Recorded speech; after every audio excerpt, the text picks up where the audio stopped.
ಇಲ್ಲಿವರೆಗೆ ತನ್ನ ಮಿತ್ರ ಎನ್ನುವ ಕಾರಣಕ್ಕಾಗಿ ನಾನು ಅವಳನ್ನ ಪ್ರೀತಿಸಿದೆ. ಅವಳು ನನ್ನ ಪ್ರೇಮಳು ಎನ್ನುವುದಾಗಿ ನಮ್ಮ ಪ್ರೇಮ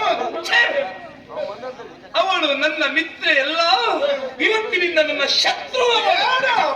ದಯವಿಟ್ಟು ಅವಳು ಅಪ್ಪ ಮಾಡಿದ್ದು ತಪ್ಪು. ಸುಮ್ಮನೆ ಪ್ರೇಮಳ ಮೇಲೆ ಕೋಪ ಯಾಕೆ?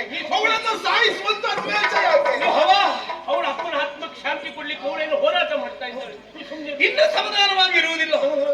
ನನ್ನ ಜೀವದ ಶತ್ರು ಆದ ಅವಳನ್ನು ಖಂಡಿತ ಬಿಡುವುದಿಲ್ಲ. ಅವಳನ್ನು ಗೊತ್ತಾಯ್ತು, ಈಗ ಸಾಯಿಸ್ತಾಳೆ. ನನ್ನ ಪ್ರೇಮಳನ್ನು ಸಾಯಿಸಿ ಬಿಡುವುದಿಲ್ಲ. ಸ್ವರೂಪಗಳನ್ನು ಬಿಡುವುದಿಲ್ಲ. ಸುತ್ತಾಗ್ತಾಳೆ. ಒಂದಲ್ಲ ಒಂದು ದಿನ ಅವರನ್ನ ಕೊಲ್ಲುತ್ತೇನೆ.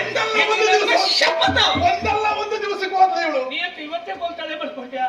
ಅಲ್ಲಂತೆ ಒಂದಲ್ಲ ಒಂದು ದಿನ ಬೇಡವೇ, ಸಾಯಿಸಬೇಡ. ದಯವಿಟ್ಟು ಕೈ ಮುಗಿತೇನೆ. ಬಾಬಾ, ನಿಮ್ಮ ಮಾತು ನನಗೂ ಅರ್ಥ ಆಗ್ತದೆ. ಅರ್ಥ ಆಯ್ತಲ್ಲ, ಮತ್ತೆ ಯಾಕೆ ತಡ ಮಾಡ್ತಾ ಇದ್ದೀವಿ? ಈಗಲೇ ಕೊಲ್ಲುವುದಿಲ್ಲ. ಯಾಕೆ ಕೇಳಿ, ಸಂಭ್ರಮದಲ್ಲಿದ್ದಾಳೆ, ಮದುವೆಯ ಸಂತೋಷದಲ್ಲಿದ್ದಾಳೆ.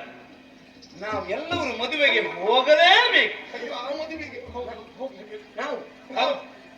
ನಾವೆಲ್ಲವೂ ನಿನ್ನ ಬದುಕನ್ನ ಹಾಳು ಮಾಡಿದ ಆ ಮದುವೆಗೆ, ಆ ಪಾಪಿಗಳಿರುವ ಮದುವೆಗೆ ಅಕ್ಷತೆ ಹಾಕ್ಲಿಕ್ಕಲ್ಲ. ಅಕ್ಷತೆ ಹಾಕುವ ಬದಲು ಅವರೀರುವರ ಸಾವಿನ ದಿನ ನಿಶ್ಚಯ ಮಾಡುವುದಕ್ಕೆ ನಾವೆಲ್ಲರೂ ಅಲ್ಲಿಗೆ ಹೋಗಲೇಬೇಕು. ಸಾವು ದಿನ ನಿಶ್ಚಯ ಆಗ್ತದಂತೆ. ಅವ್ರದ್ದೇ ಆಗ್ತದಲ್ಲ, ಗೊತ್ತಿಲ್ಲ.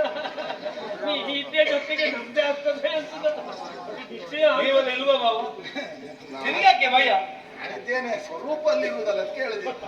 ನೀ ಹೆದರುವುದು ಬೇಡ. ನನ್ನ ಮಾವ ಇದ್ದಾರೆ. ಎಲ್ಲಿಯಾದ್ರೂ ಹೆಚ್ಚು ಕಡಿಮೆ ಆದ್ರೆ ಈ ದಾರಿ ಅಲ್ಲ, ಈ ದಾರಿ ಇದ್ರಿಂದ ಈಚೆಗೆ ಬರ್ಬೇಕು, ಇದ್ರಿಂದ ಮುಂದೆ ಹೋಗ್ಬೇಕು ಅಂತ ಹೇಳುವರು ಇವರಿದ್ದಾರೆ. ಮತ್ತೆ ಎಷ್ಟು ಒಳದಾರಿ ಗೊತ್ತಿಲ್ಲ ಅವರಿಗೆ. ಯಾರು ಯಾವುದು ಮಾತ್ರ ಸರಿ ಮಾಡ್ಲಿಕ್ಕೆ ಇವ ಇದ್ದಾರಲ್ಲ.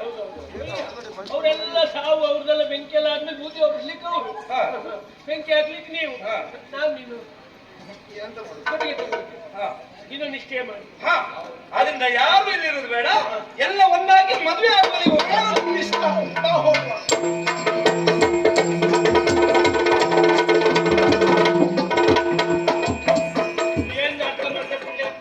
ಬೆಂಕಿ ಹಚ್ಚಿದ್ರು ಕೊನೆಗೂ ನಮ್ಮಪ್ಪ.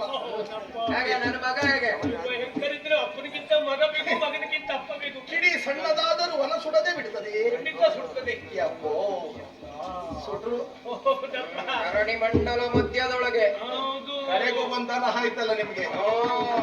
ಹೊರಸಂತೆ ಕಟ್ಟೆ ಎನ್ನುವ ಊರಿನೊಳಗೆ, ಕೆಮ್ಮಣ್ಣು ಎನ್ನುವ ಊರಿನೊಳಗೆ ಹೊರಗಾಣಿಗರು ನೆತ್ತಿ ಮೇಲೆ ಕೂತಿದ್ರಲ್ಲೇ